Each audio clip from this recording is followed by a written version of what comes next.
Hello, I'm Dr. Hunter Groninger, and I'm part of the faculty of Project ECHO, Palliative Care in Humanitarian Crisis. I'm excited today to speak to you about palliative care and start to introduce some ideas and concepts around what is it, who needs palliative care, and how do we deliver it. I am a palliative care physician in the United States at Washington Hospital Center in Washington, D.C. So after this session, I'm hoping that you'll be able to define interdisciplinary palliative care, explain some of the benefits from palliative care services, and begin to discuss different ways in which palliative care can be delivered to different patient populations in your locality and region and around the world. So let's start by talking a little bit about what is palliative care. Here's an example case, and let's use this as a starting point to talk about palliative care needs and palliative care service deliveries. So imagine this patient. Imagine a 67-year-old man with terminal chronic obstructive pulmonary disease, also known as emphysema. He lives with his son and his 2 grandchildren in a slum in Dhaka. He has 1 bronchodilator to use, and he spends most of his day on a shared bed in his family home in the slum. Currently, he's reporting the following symptoms. He has dyspnea, which he says is severe. He has cough, which he would rate as moderate. And he has mild pain, mostly from coughing and from spending most of the day in bed. And during our visit to his home, he weeps for most of the visit, but he's really unable to explain to us why. So think about this picture, and let's think for a moment about what are some sources of suffering that are happening here in this case. And we can think about this in terms of the way that we approach medical care in general in the world, and where are some gaps in patient care that we can begin to address, and we can begin to close these gaps. So think about a symptom burden for this patient that so far has maybe not been optimally addressed or is unaddressed.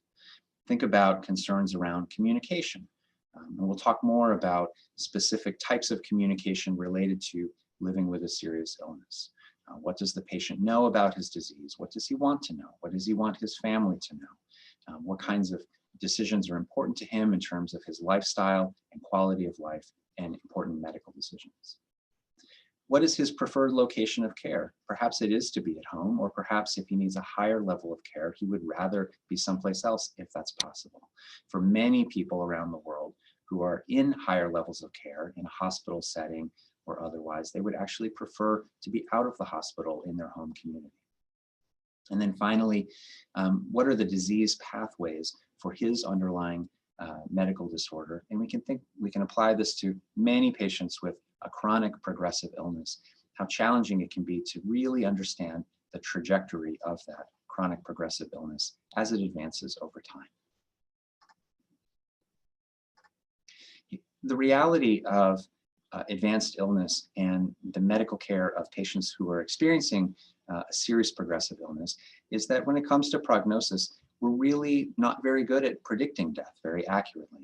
This is a slide that gives an example about this, and I'll walk you through it for a couple of minutes just to help think about the challenges we have in delivering prognosis to patients and how important that those challenges are in how we communicate with patients and their families. So on this chart, in the green line, you can see might be an example of a trajectory of illness for someone living with cancer, maybe even more specifically, someone living with a solid cancer like lung cancer or breast cancer or prostate cancer. That over time, things are fine until a point at which the disease begins to advance and the patient's functional status, his or her ability to move around, participate in life, do activities of daily living, even just get out of bed, start to decline over time. And may even decline rapidly and sometimes even a linear way to the point where we're able to kind of predict when this person might die. But unfortunately, many other diseases, including congestive heart failure or dementia, or in this case, this patient's COPD or emphysema, that trajectory is a lot less predictable. People may be stable for some time, and then they may have an exacerbation of the disease and require acute medications to recover from, let's say, a heart failure exacerbation or an exacerbation of COPD, or perhaps develop a pneumonia with dementia and require antibiotics. And with that acute care, which we want to be able to deliver, they may get back to their previous functional state. But we don't really know at what point will be that final exacerbation at which our acute medical management isn't going to improve this person's function after all. And that level of unpredictability is really challenging when we are trying to care for patients with a serious progressive illness and when we're trying to talk about prognosis and counsel them towards the end of life. There are also gaps in family-centered care. Think about this patient that I described to you in Dhaka. What emotional support may his family want and deserve? What is the financial burden of living with advanced illness? How is he able to pay for his medicines? Is he the care provider for the family? Is he the breadwinner for the family? And therefore, if he is ill, other family members are not able to get food on the table. What kind of caregiving education might the family benefit from? Do they understand the best ways to help support him and help him to feel better in that home setting? And then again, what might be his preferred location of care? Again, for many families, that can be very challenging when a loved one is moved to a higher level of care, say a hospital or a nursing facility, and they're not able to see and visit their loved one. This has been particularly challenging in the times of the coronavirus pandemic. So how can we start to address these gaps in care? These were some questions that predecessors in palliative care started to ask decades ago.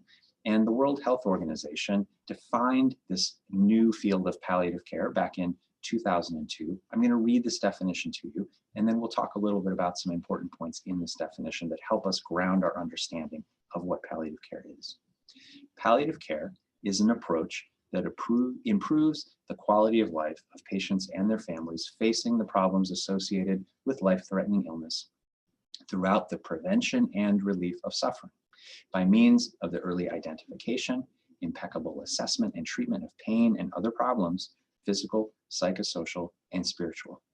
So let me ground this a little bit more and think about how now we're starting to talk about an approach to medical care that is about quality of life. It's about patients and their families. So this is family-centered care. It's about treating patients who have a life-threatening illness. So note that life-threatening does not necessarily have to equal end of life. It could just mean very serious and progressive. That our main goal in palliative care is prevention, if possible, and relief of suffering when it's present. And finally, that we really attend to different modalities of suffering, different ways that patients and their families suffering when advanced illness is present. Let me drill this down a little bit more. So what are some components of serious health-related sufferings? So think about these maybe as different modalities by which a patient with a serious progressive illness suffers, and this may extend to the family unit as well. So we can think back to our patient case, physical concern, pain, which he reported, and other symptoms like the shortness of breath and cough. Psychological distress. Remember I said that he was weeping, he was crying throughout the visit, and really couldn't explain to us what was going on at that time. Patients may experience sadness or anger at how this has changed their lives to the negative, worry about what the future will be like, or anxiety. Patients commonly have spiritual distress, bigger religious concerns about why is this happening to me? I've been very attentive in my spiritual life. Am I being punished for something? It may provoke a broader search for meaning in life. And for many patients who are very actively engaged in their faith communities, being seriously ill keeps them from being able to participate in that faith community. And that can be a real instigator of spiritual distress. And then finally, as we touched on, social needs. When the breadwinner of a family is unable to provide basic needs for food or shelter or finances for the family, that impacts everybody in the household. And other social needs, just like connecting within family and friends, losing that social context. That's something that worldwide we've all been somewhat acquainted with, if not seriously acquainted with the current pandemic. So a lot of the research around patients who are eligible for palliative care, patients who have serious progressive illnesses, have determined over time is that patients really want to have their pain controlled. They want to have their physical symptoms controlled.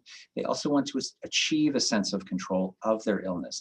And often that is through understanding, education, knowledge about the disease, knowledge to the best of what we're able to predict about what the future may look like, and being able to have a sense of control about what's happening around them. It's very important to patients with a serious progressive illness to relieve burdens on family, to strengthen the relationship with loved ones. And this is very important when we think about palliative care in the context of patients approaching end of life. It's really important to patients to avoid prolongation of the dying process when disease-modifying strategies are not going to be effective. So part of our role in palliative care is to help reinforce that patients have the right to choose the care plan among available options, that we really need to respect their wishes and help to support those wishes whenever possible. But also a reminder that palliative care can happen in parallel to other disease therapies. And this model is, this concurrent model, this collaborative model is really important to engaging some of our other medical colleagues in palliative care. So let's move to who needs palliative care then. So as I started to touch on this idea of concurrent palliative care at the same time as other disease-modifying therapies. On the top, you might see what we might call the older model of how we approach advanced illness care, where we try to offer curative interventions for a period of time, run out of interventions that are helpful, and then may turn to a palliative care supportive model of care delivery closer to end of life. But on the bottom is a newer and more preferable model of care, one in which palliative care, what I've been describing, can take place at the same time as other curative interventions, or what I might call disease-modifying interventions. So think about our patient with emphysema. We may continue to offer disease-modifying therapies, his bronchodilators, steroids when applicable, antibiotics if needed, oxygen, alongside of doing the palliative care work that I've been describing. But over time, as the disease progresses, the need for palliative care will continue to increase until it's most or all of what we're doing as the patient is really approaching death. And that's where we really step up our interventions to the patient and family. But also remembering this is family-centered care. So after the death of the parent, of the patient, it's really important for us to continue to provide bereavement services to support the family after the death of the individual as we support them through their grief. So who needs palliative care worldwide? Well, so much of the research into palliative care has come out of the same as other medical research out of Europe, out of the Americas, out of Australia, but the World Health Organization has really helped us to begin to think about palliative care worldwide. And as you can see, there's so much need around the world for these palliative care services that I've been describing to you today. Here are some examples that the World Health Organization gives us to be grounded in what are the underlying diseases that lead to needing our palliative services. Some of the predominant disease states include COPD, like our patient that we're describing, cancer, and cardiovascular diseases. But as you can see, there are many different kinds of serious progressive illnesses that will benefit from this holistic family-centered care approach that I've been describing.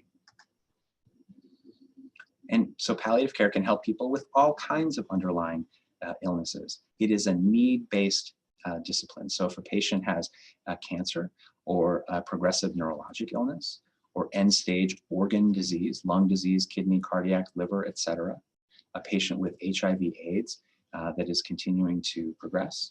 It also applies in pediatric settings, children with congenital anomalies or genetic conditions, or very premature infants, in addition to children who have many of the diseases described above. And you can kind of meditate on, think on what are other disease states that might benefit from these supportive care services that I'm describing. In Bangladesh alone, estimates suggest that there are over 600,000 patients who need palliative care each year. A third of those patients are diagnosed with cancer annually, and by far and away, most of those cancer patients diagnosed in Bangladesh are incurable at the time of diagnosis. So again, think of these huge patient populations that will benefit from the care that we're providing to them. I want to reinforce some points about palliative care, that many people think about palliative care as something that is available to provide when someone only has a very limited prognosis, maybe only days or weeks to live. But I really want to reinforce with you today, and I hope that sharing some concepts about delivery of palliative care will reinforce that palliative care can be provided for months or even years throughout the disease trajectory of the patient. It is need-based, not prognosis-based. Palliative care has been shown not to hasten death, but it does improve the quality of life for our patients. And some newer scientific studies are even suggesting that really good palliative care can even improve the longevity of patients, not just their function and their quality of life, but help them to live a little bit longer because they feel better. And again, reinforcing that it can be and should be provided at the same time as disease-modifying therapies, such as chemotherapy. Therefore, the World Health Organization recommends to us begin palliative care when a patient is diagnosed with a life-threatening condition. That patient and the patient's family may benefit from these services throughout the life of the patient and throughout the trajectory of the disease. How do we provide palliative care? So you might think of three different sort of spheres by which we can begin to think about providing palliative care. Symptom control, that we've talked about a little bit today, and subsequent lectures we'll dive into much deeper. Disease management, remember that palliative care can happen at the same time as managing the underlying disease. And a lot of the palliative care work that we do is communication, counseling patients and families, helping with care planning. In other words, supporting patients and their families to transition through different phases of living with a serious progressive illness through end-of-life care and through the death of the patient, and supporting the family after the death of the patient. Here are some examples of types of palliative care provision. Remember that palliative care, some of these concepts I'm describing, can be provided by all healthcare providers in any setting. Healthcare providers who see more seriously ill patients may need more advanced palliative care skills, and those are some of the skills that we'll be teaching you throughout this course. And particularly complex cases might really need referral to a specialist palliative care interdisciplinary team. And those are increasingly available around the world, including in Bangladesh. Locations where palliative care can be available and should be available really across care settings. In the local community or even in the home, can be more of a public health approach in which community-based palliative care teams make visits to patients at home. That's where I encountered this patient. And that may use extended interdisciplinary team members with community health workers that helps to empower families to gain more control in the context of this serious progressive illness. Certainly, palliative care should be available in hospitals or in clinics or other health facilities.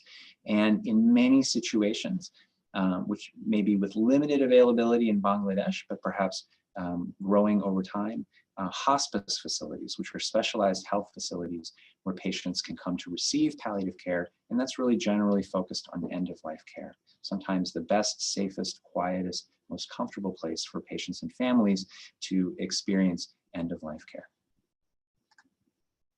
I'm going to end just with this comment about palliative care as a mission. Dame Cicely Saunders is often thought of as the founder of the modern hospice movement around the world. And I think this quotation really sums up a lot of the work that we're doing in palliative care. She said, "Go around and see what is being done, and then see how your own circumstances can produce another version. There is a need for diversity in this field." So it's really important for us to engage our local communities and see how we can assess suffering and begin to address it in a way that informs and supports care of the patient and the family in the care setting where they wish to be, and providing the holistic support that palliative care offers. This was an overview of palliative care. It's just an introduction to the field in general, and you'll learn a lot more in the rest of the course. I really will invite your questions and comments in ways that we can connect with me and with other faculty in the course. Thank you for your time today.